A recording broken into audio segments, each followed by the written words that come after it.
একটা সময় ছিল যখন হকির মাঠে ইন্ডিয়ার নামটাই যথেষ্ট ছিল।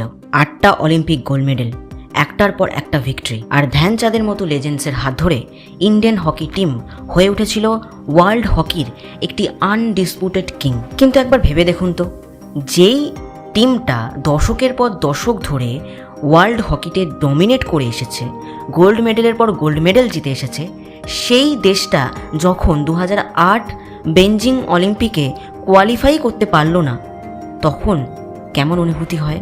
একদিকে একটা গোল্ডেন এম্পায়ারের ইতিহাস, আর অন্যদিকে তারই ভয়াবহ পতন।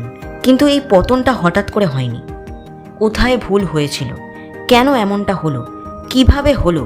কিভাবেই বা একটা অলিম্পিক পাওয়ার হাউস ধীরে ধীরে গোটা বিশ্ব হকি থেকে পিছিয়ে পড়ল? সেই গল্পই জানবো আমরা আজকের এই ভিডিওতে। তার সাথে এটাও জানবো প্যারিস এবং টোকিও অলিম্পিকে পর পর ব্রোঞ্জ মেডেল জেতার পর, ব্যাক টু ব্যাক মেডেলস আনার পর ইন্ডিয়ান হকি টিম আবার কি তার পুরনো রাজত্ব ফিরে পেতে পারে? তাই আজকের গল্পটা শুধুমাত্র ইন্ডিয়ান হকির রাইজ অ্যান্ড ফল স্টোরি নয়, বরং তার সাথে এমন একটা এম্পায়ারের গল্প, যেই এম্পায়ার হকির দুনিয়াতে একসময় যেভাবে রাজত্ব করত, সেই রাজত্ব হারিয়ে যাওয়ার পর, তার পতনের পর তার আবারও রাজত্ব ফিরে পাওয়ার এক অসামান্য গল্প। So this story is all about the rise and fall of Indian hockey team.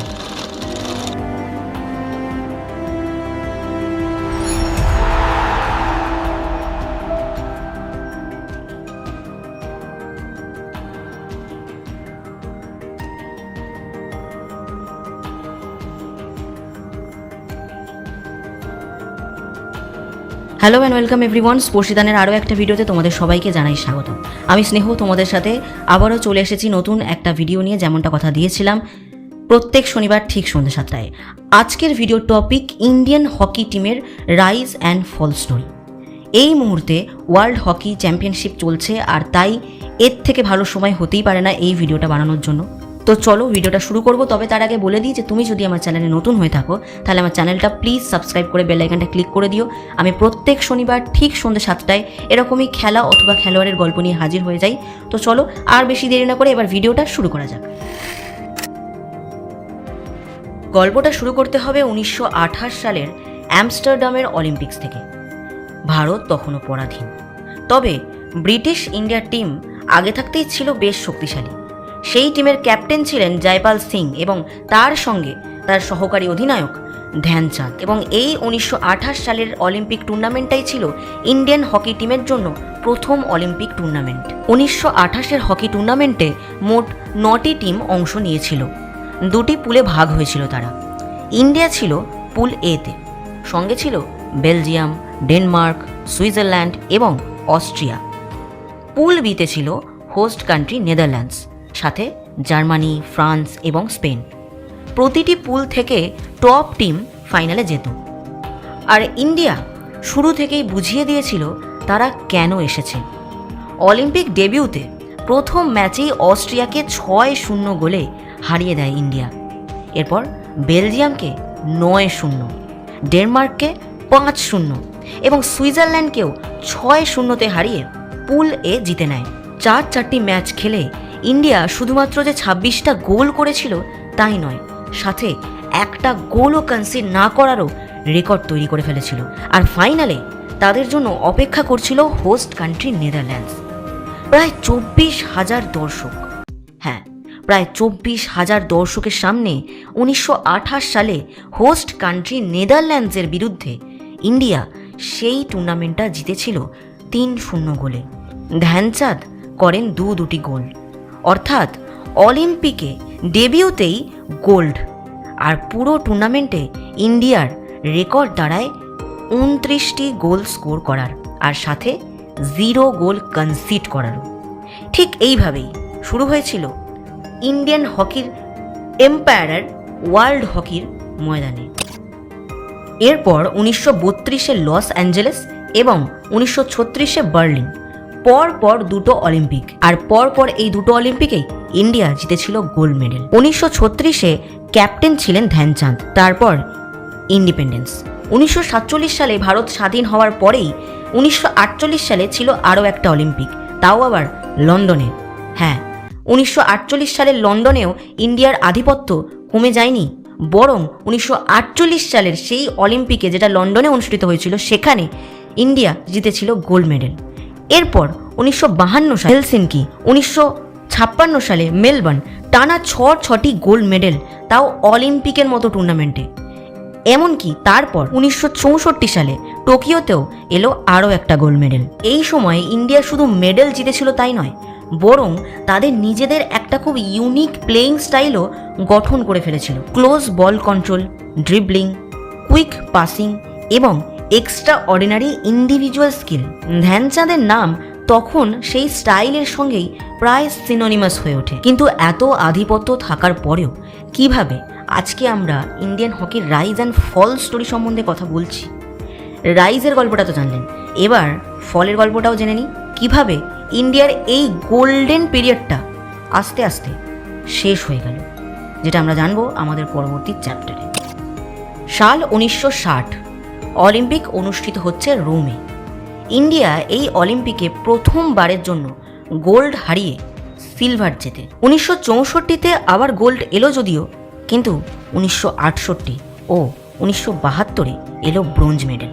1976-এর অলিম্পিকে আবার ইন্ডিয়া নেমে গেল 7th প্লেসে। তারপর 1980 মস্কোতে আবার এলো একটা গোল্ড, যেটা আজ পর্যন্ত ইন্ডিয়ার শেষ অলিম্পিক গোল্ড মেডেল, যেটা এসেছিল 1980 সালে। আর এর পিছনে একটা বড় কারণ হলো প্লেয়িং সারফেসের একটা বিপুল পরিবর্তন।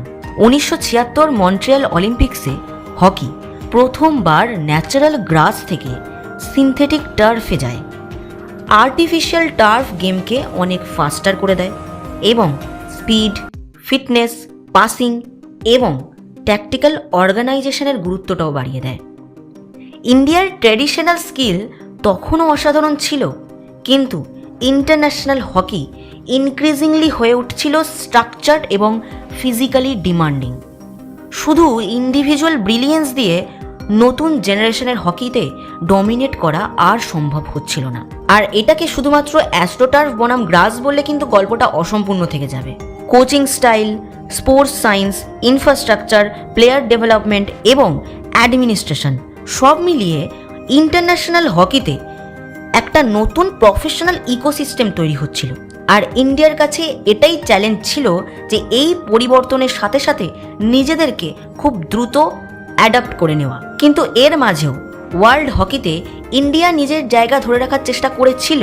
1971 সালে প্রথম মেন্স হকি ওয়ার্ল্ড কাপে ইন্ডিয়া জেতে ব্রোঞ্জ, 1973-এ সিলভার, আর 1975 কুয়ালালামপুর ওয়ার্ল্ড কাপে পাকিস্তানকে 2-1 গোলে হারিয়ে প্রথমবার চ্যাম্পিয়ন হয় ভারত। কিন্তু সেটাই এখনও পর্যন্ত ইন্ডিয়ার একমাত্র ওয়ার্ল্ড কাপ টাইটেল। 1980-র অলিম্পিক গোল্ডের পর থেকেই ডিক্লাইনটা আরও অনেক বেশি স্পষ্ট হতে থাকে ইন্ডিয়ান হকি টিমের জন্য। 1984 সালে লস অ্যাঞ্জেলেসে 5th, 1988 সালে সিওলে 6th, 1992 সালে বার্সেলোনাতে 7th, 1996 সালে আটলান্টাতে 8th, 2000 সিডনি আর 2004 অ্যাথেন্স দুটোতেই পরপর 7th পজিশন। তারপর আসে সেই মুহূর্ত যেটা ইন্ডিয়ান হকির পতনের একটা সিম্বল হয়ে থেকে যায়, বেইজিং 2008। 1928 সালের পর প্রথমবারের জন্য ইন্ডিয়ান হকি টিম ছিল না অলিম্পিকের ময়দানে। যে টিমটা একটা সময় অলিম্পিকে গোল্ড জেতাকে অলমোস্ট ট্রেডিশন বানিয়ে ফেলেছিল, সেই টিমটাই কোয়ালিফিকেশনই করতে পারলো না অলিম্পিকে। আর এটা শুধুমাত্র একটা টুর্নামেন্ট মিস করা ছিল না, এটা ছিল একটা স্পোর্টিং এম্পায়ারের কোল্যাপস হয়ে যাওয়ার একটা বিশাল বড় ওয়ার্নিং সাইন। কিন্তু ইন্ডিয়ান হকির গল্পটা এখানেই শেষ হয়ে যায়নি, বরং 2008-এর পর থেকেই ধীরে ধীরে শুরু হয়েছিল rebuilding process. Better coaching, fitness, international exposure এবং প্রফেশনাল কম্পিটিশনসের মাধ্যমে নতুন জেনারেশন উঠে আসে। তারপর 2020 সালে টোকিও অলিম্পিক্সে ইন্ডিয়া 41 বছর পর অলিম্পিক্স মেন্স হকি মেডেল জিতে ফেরে, সেটা ছিল ব্রোঞ্জ মেডেল।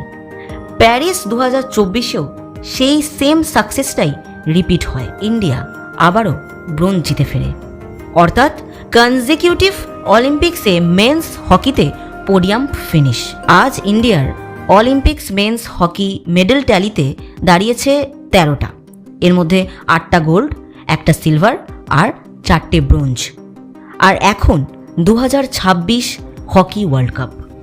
বেলজিয়াম ও নেদারল্যান্ডসে চলা এই ওয়ার্ল্ড কাপে ইন্ডিয়া পুল ডিতে ওয়েলসকে 3-1 হারিয়ে শুরু করেছিল। তারপর ইংল্যান্ডের কাছে 2-4 হারে, কিন্তু 19শে আগস্ট ক্রুশাল ম্যাচে ইন্ডিয়া তার আর্চ রাইভাল পাকিস্তানকে 5-3 হারিয়ে পুল ডিতে সেকেন্ড প্লেসটা নিশ্চিত করেছে এবং নকআউট স্টেজে জায়গা করে নিয়েছে। অর্থাৎ 5 দশক ধরে ওয়ার্ল্ড কাপ টাইটেলের অপেক্ষা এখনও শেষ হয়ে যায়নি। 1975-এর পর ইন্ডিয়া আর ওয়ার্ল্ড কাপ পোডিয়ামে ফিরতে পারেনি, কিন্তু টোকিও এবং প্যারিস অলিম্পিকের এই সাকসেসটাই হয়তো ওয়ার্ল্ড কাপ ক্যাম্পেনের ধরনটাকে একটা নতুন দিশা দেখাচ্ছে এবং বলছে Indian hockey is not dead, it is rebuilding. একসময় ইন্ডিয়া হকির দুনিয়ায় রাজা ছিল, তারপর সে রাজত্ব তারা হারিয়েছে। কিন্তু ওই যে বললাম, গল্পটা রাইজ অ্যান্ড ফলেই শেষ হয়ে যাচ্ছে না। আসলে এটা রাইজ, ফল অ্যান্ড রাইজ এগেনের গল্প। কারণ লেগেসি ইন্ডিয়ার আছে, ট্যালেন্টও আছে, আর এখন দরকার এই লেগেসি আর ট্যালেন্টকে একটা সাস্টেনেবল সিস্টেমে পরিণত করা। তাই শেষ প্রশ্নটা এখনও একই, ইন্ডিয়া কি আবার হকিতে রাজা হতে পারবে? হয়তো এই ওয়ার্ল্ড কাপ থেকেই সেই উত্তরটা লেখা শুরু হচ্ছে। যাই হোক, সেই গল্প তো সময় বলতে পারবে। ওয়ার্ল্ড চ্যাম্পিয়নশিপ দেখুন, ইন্ডিয়ান হকি টিমকে সাপোর্ট করুন। আমার সাথে আবার দেখা হবে পরের সপ্তাহে নতুন একটা খেলা অথবা খেলোয়াড়ের গল্প নিয়ে। ততক্ষণ পর্যন্ত সবাই ভালো থাকুন, সুস্থ থাকুন, and don't forget to subscribe stories behind the scoreboard.